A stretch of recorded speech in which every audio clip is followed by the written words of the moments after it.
Tuhan firman-Mu ajaib, kekal meski gunung menghilang. Tiada huruf yang gagal, tak terpatahkan siasat. Hidup seperti-Mu ya Allah, lebih dari emas. Aku bersaksi kitab-Mu, kitab yang suci.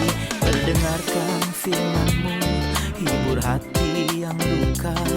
Terangilah langkahku kemanapun ku pergi.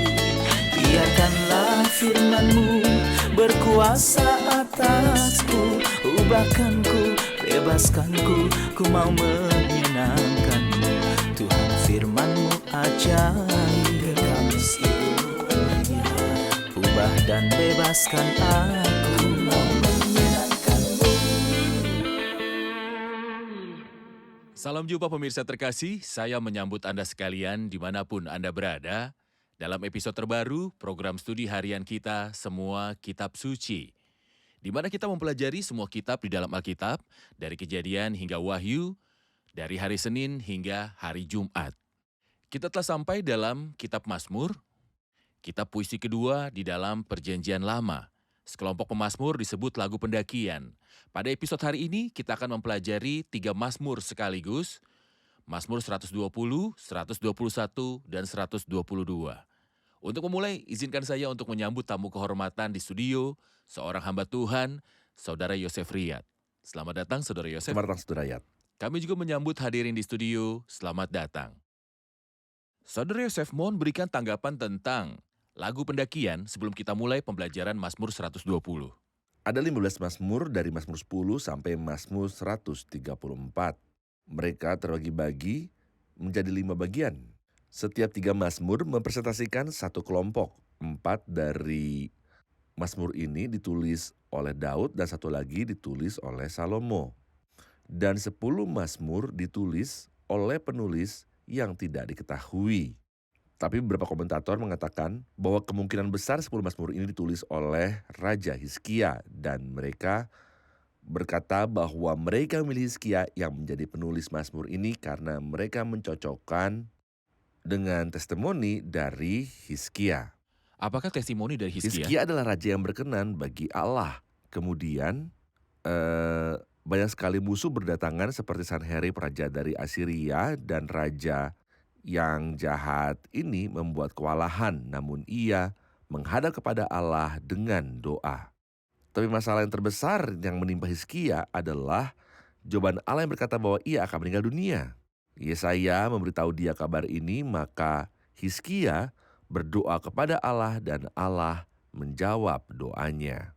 Dan melihat tangisan dia dan menambah 15 tahun lagi kepada hidupnya.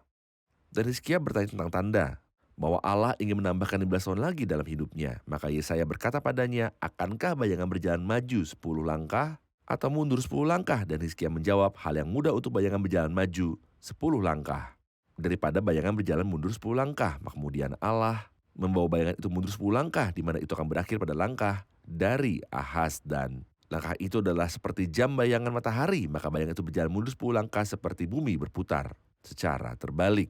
Dan tentunya ini adalah mujizat dan keajaiban yang terjadi pada hidup Hizkia. Dan penduduk Babilonia merasakannya karena mereka sudah mempelajari astrologi dan horoskop. Maka mereka mulai bertanya-tanya tentang keajaiban yang terjadi, dan mereka mengetahui bahwa itu terjadi karena doa dari Hizkia. Maka Allah menambahkan 15 tahun kepada hidupnya dan ia mengembalikan bayangan itu 10 langkah. Itulah mengapa Hizkia menulis 10 mazmur. Dan itu cocok dengan 10 langkah mundur, dan ia menambahkan 5 mazmur dari ayahnya Daud dan Salomo, maka ada 15 secara keseluruhan untuk mencocokkan 15 tahun yang Allah tambahkan kepada hidupnya. 15 tahun ini ketika kita baca pada Yesaya 38, kita mengetahui bahwa Hizkia memakai waktu hidupnya untuk bernyanyi. Ia berkata, Tuhan siap untuk menyelamatkanku. Maka kita akan menyanyikan laguku dengan alat musik petik selama hidup kita di dalam rumah Tuhan. Sejak saat itu ia mendedikasikan hidupnya untuk bernyanyi. Itulah mengapa ia menulis 10 lagu yang sebanding dengan 10 langkah. Dan ia menambahkan 5 mazmur. Maka totalnya menjadi 15 mazmur, dan kitab-kitab itu disebut lagu pendakian atau lagu langkah-langkah karena kata pendakian itu sama dengan kata langkah. langkah mundur dan umur yang diperpanjang menjadi 15 tahun. Dan langkah yang menuntun kepada rumah Tuhan. Dan pendaki menggunakannya untuk mendaki. Itu interpretasi lainnya. Benar. Saudara Yosef, pada Mazmur 120 ia berkata lagu pendakian. Dalam kesesakan aku berseru kepada Tuhan dan ia menjawab aku. Ya Tuhan, lepaskanlah aku daripada bibir dusta, daripada lidah penipu. Apakah yang diberikan kepadamu dan apakah yang ditambahkan kepadamu, hai lidah penipu? Panah-panah tajam dari pahlawan dan bara kayu arar. Celakalah aku karena aku harus tinggal sebagai orang asing di Mesek, karena aku harus diam di antara kemah-kemah Kedar. Cukup lama aku tinggal bersama-sama orang-orang yang membenci kedamaian. Aku ini suka perdamaian, tetapi apabila aku berbicara maka mereka menghendaki perang. Siapakah yang mengatakan kata-kata ini? Karena tanpa judul, maka kemungkinan besar ini adalah tulisan dari Hizkia.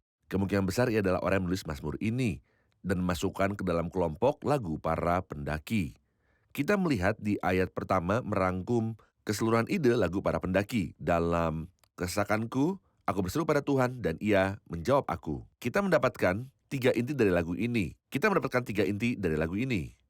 Kesesakan, tangisan dari kesesakan, keselamatan dari Allah. Dan beberapa orang berkata bahwa Mazmur bagian pertama pada tiap kelompok adalah kesesakan.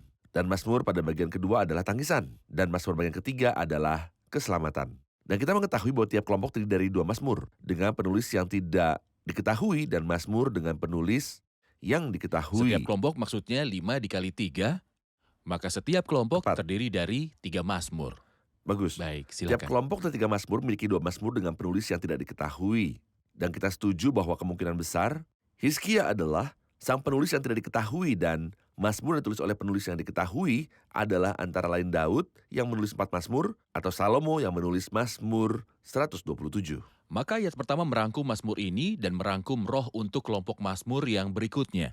Bagus. Ia berkata, ya Tuhan lepaskanlah aku daripada bibir dusta, daripada lidah penipu. Ia menggambarkan musuh sebagai bibir dusta dan lidah penipu. Apakah yang Anda lihat dari sudut pandang peperangan bagi orang-orang percaya? Ketika kita mengetahui bahwa musuh terbesar kita, ia yang membentuk seluruh dunia bekerja melawan kita adalah pendusta besar, yang Allah katakan pada kitab Yohanes pasal 8, iblislah yang menjadi bapamu dan kamu ingin melakukan keinginan-keinginan bapamu. Apabila ia berkata dusta, ia berkata atas kehendaknya sendiri, sebab ia adalah pendusta dan bapa segala pendusta. Dusta adalah hal termudah untuk kita lakukan, termasuk orang-orang penting dan terkemuka, dan terkadang juga politikus. Hal termudah yang manusia bisa lakukan adalah mendusta. Mereka terkadang menutupi dusta dengan kedok aturan. Mereka berkata dalam hal tertentu, dusta dibutuhkan. Dan sebenarnya Allah sangat membenci pendusta karena pendusta terbesar adalah iblis. Dan ketika kita membaca kitab Wahyu pasal 21 dan kitab Wahyu pasal 22, kita akan mengetahui bahwa ia memberitahu pada 2 pasal akhir ini siapa yang akan ditolak untuk masuki kerajaan surga. Dan siapa yang akan dicampakkan ke kedalaman kekal. Dan kita mengetahui bahwa bagian teratas dari kedua daftar pada Wahyu 21-22, para pendusta dan siapapun yang suka berdusta. Siapapun yang berdusta maupun dusta yang dikatakan ringan atau berat, para pendusta sangatlah dibenci oleh Allah. Baik, kita rehat sejenak dan kembali untuk menjawab pertanyaan hadirin. Pemirsa terkasih, kami akan segera kembali setelah rehat. Lagu pendakian yang sangat umum digunakan atau lagu untuk mereka yang mengadakan pesta adalah ketika orang-orang berkunjung ke Yerusalem 3 kali dalam 1 tahun untuk menyembah Allah seperti yang Allah perintahkan kepada mereka. Dan dalam perjalanan mereka dari seluruh penjuru bumi, mereka menyanyikan lagu-lagu ini. Mereka memulai lagu dengan Mazmur 120 dan Mazmur lainnya untuk hari berikutnya dan juga seterusnya. Dan ketika mereka hampir tiba dan sampai di Yerusalem, mereka melanjutkan nyanyian-nyanyian mereka sampai mereka menyanyikan lagu dari Mazmur yang paling terakhir, yaitu Mazmur 134 sambil berdiri di depan pintu bait Allah. Dan dalam bait Allah, mereka bersukacita dan bersyukur kepada Allah. Berkuasa atasku, ubahkanku, bebaskanku, ku mau menyenangkanmu. Tuhan firman-Mu ajaib, kekal seluruhnya. Tolonglah dan bebaskan aku.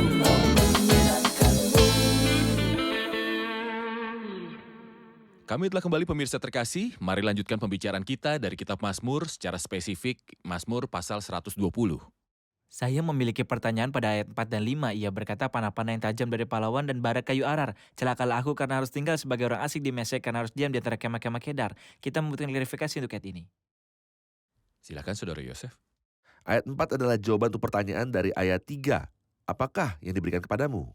Dan apakah yang ditambahkan kepadamu, hai lidah penipu? Maka ia menjawab dan berkata bahwa ia akan memberikan panah tajam dari pahlawan dan bara kayu arar. Pahlawan itu adalah iblis. Dan dikatakan bahwa kayu arar adalah tanaman yang terdapat di padang gurun yang terletak di padang Artemisia, yang bisa membakar untuk jangka waktu lama. Maka dalam peperangan, pada zaman dahulu mereka meletakkan bara kayu arar di ujung panah, sehingga ketika panah itu menusuk jantung, api itu juga akan menembus bersama panah. Maka siapapun yang terkena panah itu akan terbakar dari dalam. Apakah yang diberikan kepadamu dan apakah yang ditambahkan kepadamu? Hal lidah penipu itu akan memberikan panah tajam dari pahlawan. Yang artinya adalah iblis bisa memasuki hati Anda dengan api. Ia bisa memasuki hati Anda seperti yang dikatakan pada nyanyian. Dari bara kayu arar celakalah aku karena harus tinggal dengan orang asing di Mesek. Karena harus diam di antara kemah-kemah Kedar. Mesek adalah anak dari Yafet yang kita baca di Kejadian pasal 10. Dan Kedar adalah anak dari Ismail. Seolah ia berkata bahwa ia berdiam sementara di ujung bumi di Mesek di Moskow. Dan kata-kata ini telah terjadi sampai pengasingan Babilonia, ketika bangsa Yahudi terpecah ke berbagai penjuru dunia. Dan tentunya kelompok dari Mazmur ini memiliki aspek kenubuatan tentang sisa tanda kemuliaan Allah di masa depan. Maka ia berkata, celakalah aku karena harus tinggal sebagai orang asing di Mesek. Kapan ia akan kembali? Mereka akan kembali dan kita akan melihat aku bersuka cita ketika dikatakan orang kepadaku, mari kita pergi ke rumah Tuhan. Karena harus diam di antara kemah-kemah Kedar. Secara spiritual kita melihat panah dari musuh terbesar, yaitu iblis. Mesek adalah gambaran dari dunia yang kita tinggali ini. Kemudian kita melihat gambaran dari kedagingan pada kemah-kemah di Kedar. Ketika ia berkata, cukup lama aku tinggal bersama-sama dengan orang-orang yang membenci perdamaian. Aku ini suka perdamaian. Apakah Gambaran maksud manusia Anda telah kata jatuh dalam daging lentur adalah dosa nafsu yang manusia? berdiam dalam diri kita. Dan sebagai hasil dari peperangan dengan musuh-musuh, jiwa kita menjadi sedih dan merindukan damai. Itu mengapa ia berkata, Benar. aku ini suka perdamaian, tetapi ketika aku mengatakannya, Maka mereka mereka menghendaki menghendaki perang. perang. Pada Mazmur 121, yang dimana juga merupakan nyanyian pendaki, ia berkata, aku melayangkan mataku ke gunung-gunung. Dari manakah datang pertolonganku? Pertolonganku ialah dari Tuhan yang menjadikan langit dan bumi. Ia takkan membiarkan kakimu goyah, penjagamu tidak akan terlelap. Sesungguhnya tidak terlelap dan tidak tertidur penjaga Israel. Tuhanlah penjagamu, Tuhanlah naunganmu di sebelah tangan kananmu. Matahari tidak menyakiti engkau pada waktu siang atau bulan pada waktu malam. Tuhan akan menjaga engkau terhadap segala kecelakaan. Ia akan menjaga nyawamu. Tuhan akan menjaga keluar masukmu dari sekarang sampai selama-lamanya. Pembicaraan ini membahas tentang pemeliharaan, Saudara Yosef. Mohon beritahu tentang penjagaan Tuhan kepada umatnya dan orang-orang percaya, sebagai individu atau kelompok orang. Kata penjagaan atau menyimpan disebutkan 6 kali pada Mazmur ini. Sebagai contoh, ia berkata pada ayat 3, penjagamu tidak akan terlelap. Sesungguhnya tidak terlelap dan tidak tertidur penjaga Israel. Ayat 5, Tuhanlah penjagamu. Dan setelah 3 kali berturut-turut disebutkan pada ayat 7, 8, Tuhan akan menjaga engkau. Tuhan akan menjaga engkau terhadap segala kecelakaan, ia akan menjaga nyawamu.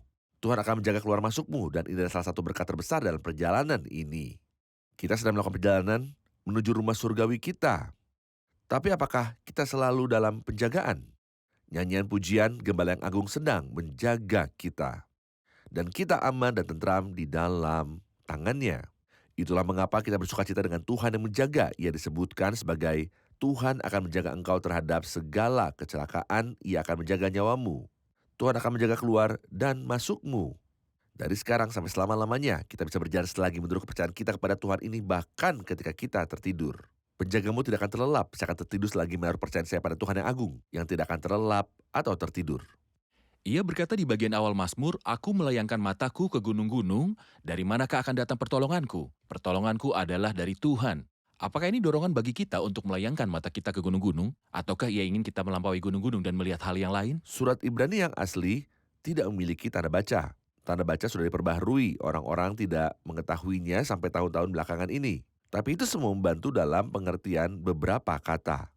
Itulah mengapa beberapa terjemahan ditulis dalam bentuk pertanyaan. Aku melayangkan mataku ke gunung-gunung, dari manakah akan datang pertolonganku? Yang berarti apakah pertolonganku datang dari gunung-gunung? Atau apakah ada sumber lain yang lebih besar dari gunung-gunung?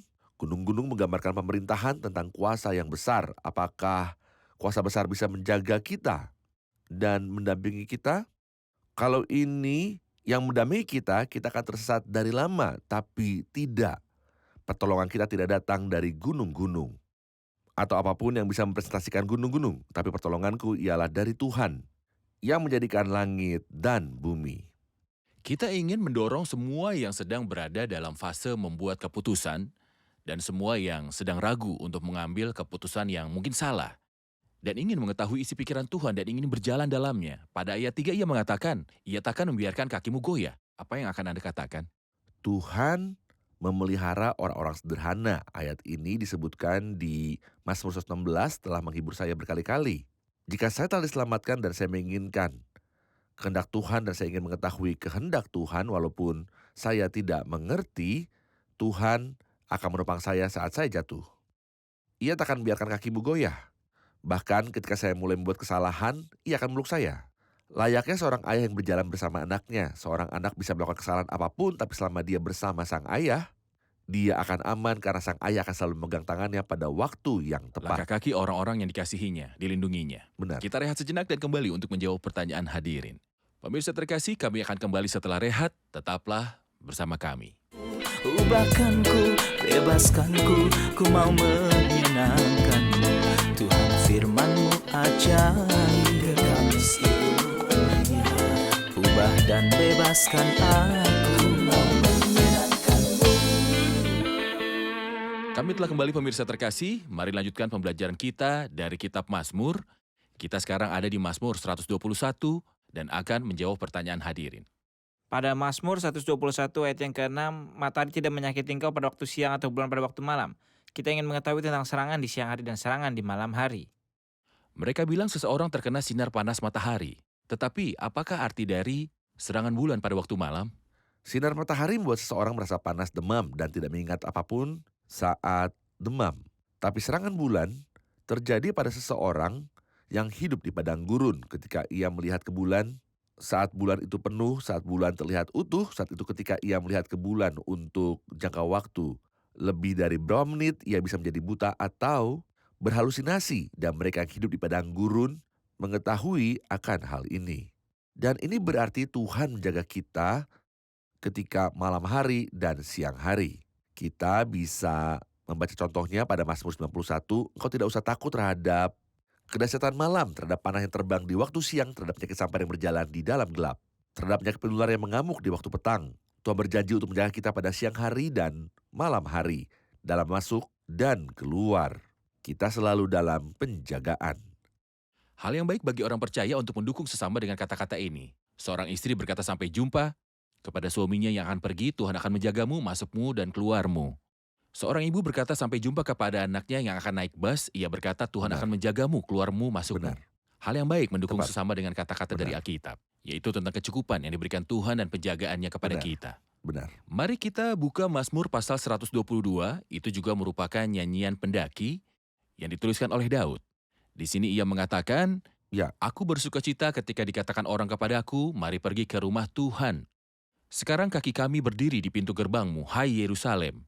Hai Yerusalem yang telah didirikan sebagai kota yang bersambung rapat, kemana suku-suku berziarah, yakni suku-suku Tuhan, untuk bersyukur pada nama Tuhan sesuai dengan peraturan bagi Israel.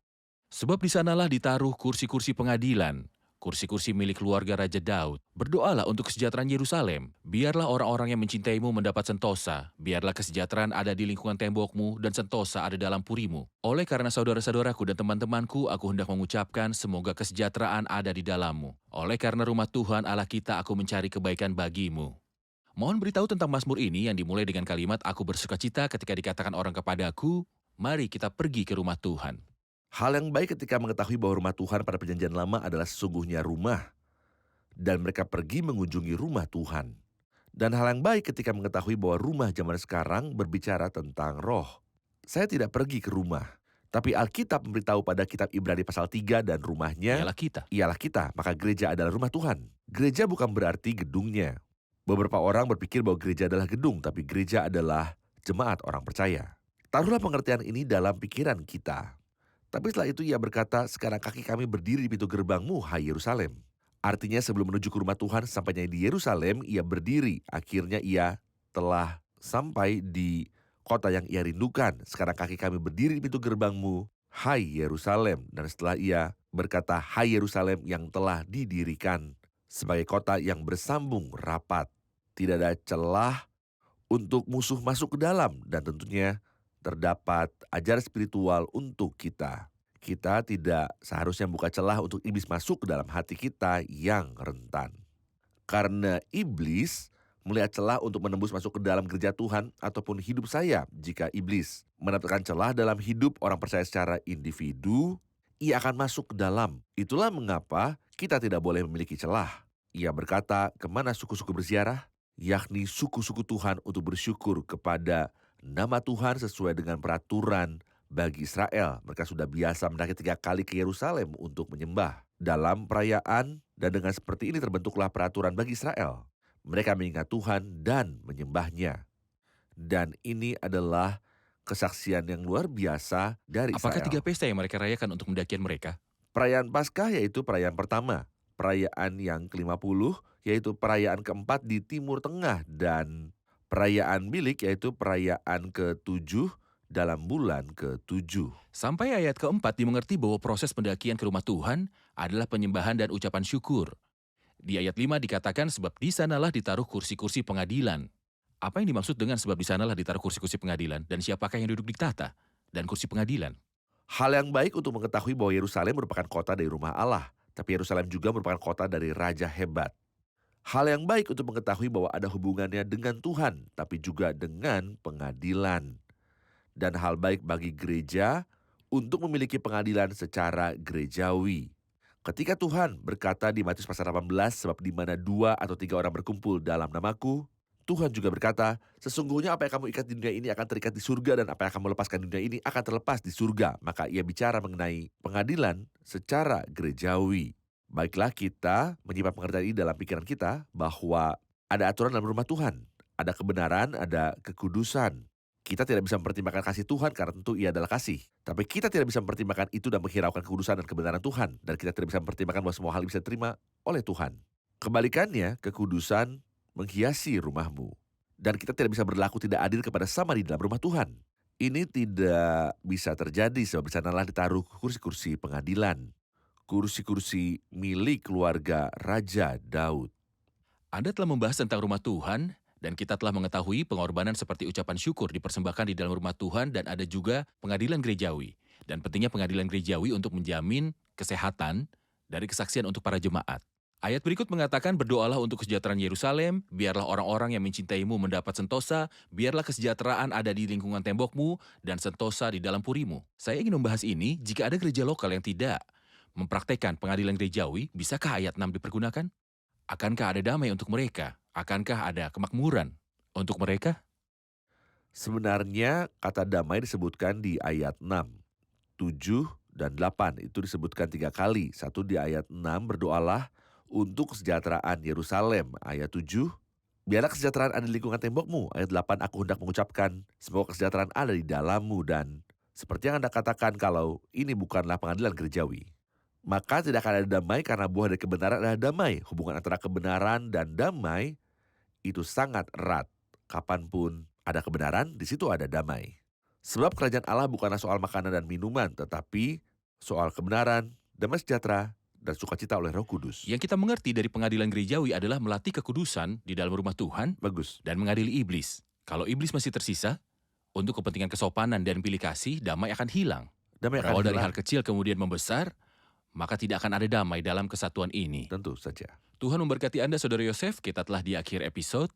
Kita akan merangkum episode ini bersama hadirin di studio. Apa yang Anda dapatkan dari episode ini?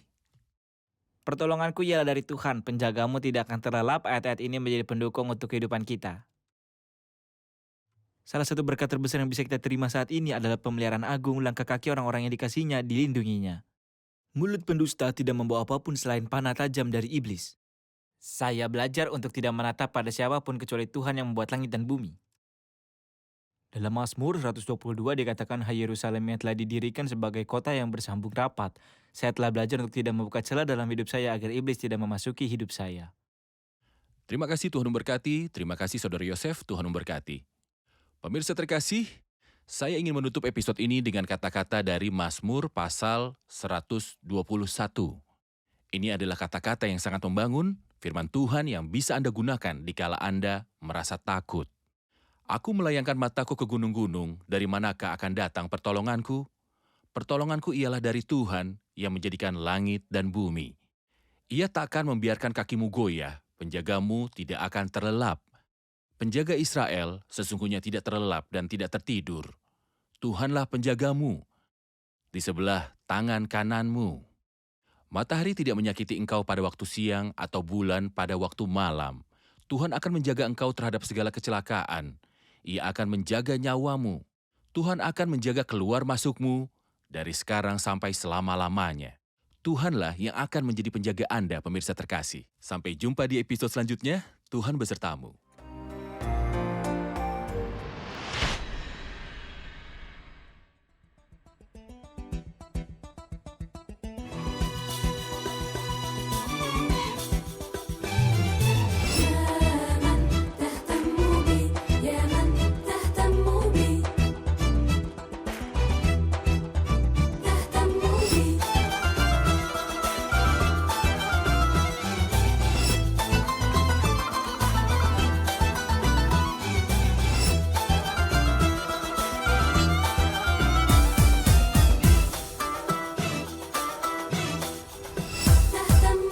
تهتم بي أنت تقودني وأنت ترعاني ها قلبي في يدك وعيني عليك يا من لا تنساني أنت تهتم بي أنت تقودني وأنت ترعاني ها قلبي في يدك وعيني عليك يا من لا تنساني أسبحك بقلب اشتهى دوما حضورك وأعبدك ربي للمنتهى طلباتي مجدك أسبحك بقلب اشتهى دوما حضورك وأعبدك ربي للمنتهى طلباتي مجدك.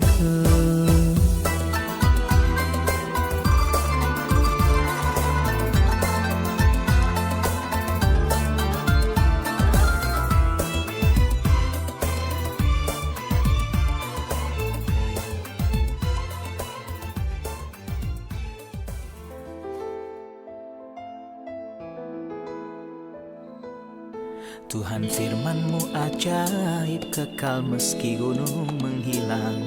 Tiada huruf yang gagal, tak terpatahkan siasat. Hidup seperti-Mu ya Allah, lebih dari emas. Aku bersaksi kitab-Mu, kitab yang suci. Mendengarkan firman-Mu, hibur hati yang luka. Terangilah langkahku kemanapun ku pergi. Biarkanlah firman-Mu berkuasa atasku. Ubahkanku, bebaskanku, ku mau menyenangkan-Mu. Tuhan firman-Mu ajaib, kekal meski dunia. Ubah dan bebaskan aku.